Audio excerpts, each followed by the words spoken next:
Salut les amis, aujourd'hui je fais la révision de mon moteur Reds R5R. Alors hier au club on devait regarder sur grand écran la finale live du Grand Prix de Montpellier. Et comme elle a été interrompue et annulée pour des raisons météo, eh bien on en a profité pour rouler nous intensément tout l'après-midi au club. Alors moi j'ai roulé avec ce moteur, le R5R. Aujourd'hui je fais la révision, on va le regarder un petit peu en détail pour voir son état. Alors j'ai préalablement démonté, j'ai passé un coup de chiffon sur les pièces pour les rendre propres. Voilà. Donc ici on a ce carter qui est signé Rossi, parce qu'il a été un petit peu retouché au niveau de la chemise. Voilà, l'intérieur c'est propre. Les roulements ils vont bien. Alors c'est des roulements acier hein, classiques. Voilà, ici tout va bien. Alors c'est le Carbu HCX avec le pointeau sur le côté. J'en suis très content. En plus au niveau des réglages c'est assez facile. On lève le coin de la carrosserie, hop sur le côté. C'est un petit avantage ça. Alors on va regarder les autres pièces. La chemise. On a passé un coup de chiffon. Cette chemise elle est super propre. Elle est pareille. Voilà. Biais le piston. Pareil, un petit coup de chiffon. La tête du piston, elle est propre.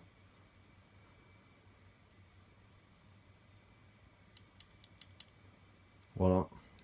Il n'y a pas de jeu dans la bielle. Hein. Aujourd'hui, ce moteur, il a 5-6 litres. Il est nickel.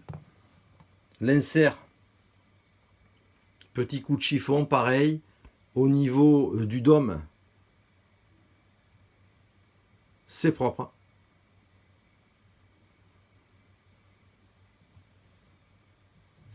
La bougie utilisée,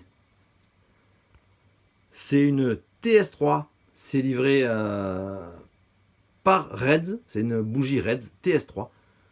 C'est à peu près l'équivalent de l'OS P3 que tout le monde connaît. Je l'ai testé sur ce moteur. Et elle fonctionne parfaitement. Bouchon de carter, j'utilise le DLC Air Boost. Alors c'est un bouchon qui est un petit peu travaillé ici. Il y a deux petits tunnels qui permettent un meilleur retour au ralenti. Donc c'est une petite option, hein, ça coûte 35 €.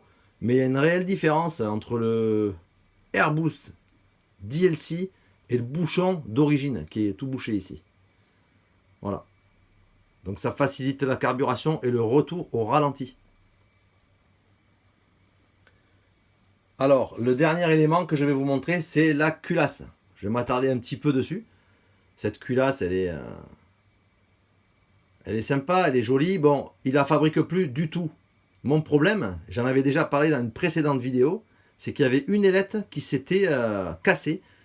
Eh bien, hier, j'en ai 3 de plus qui se sont cassés. Alors c'est sûr que là, c'est la déception, parce qu'on ne trouvera plus cette culasse sérigraphiée Reds, Racer, R5R, ça n'existe plus. On s'orientera vers une culasse du 521 Sport, qui est un moteur de même conception. Donc on va évidemment la remplacer, mais on n'a pas eu de choc. Hein. C'est, je pense, un petit problème d'usinage, de fabrication. Et elles se sont cassées les unes après les autres. Voilà. Sans quoi, je suis hyper content de ce moteur. Il marche très très fort sur le circuit. Et là, on va le remonter. Alors, j'utilise un afterrun de chez Carbone. C'est absolument sensationnel. Après roulage, les pièces sont brillantes, comme neuves. C'est le top. Je vous dis à bientôt.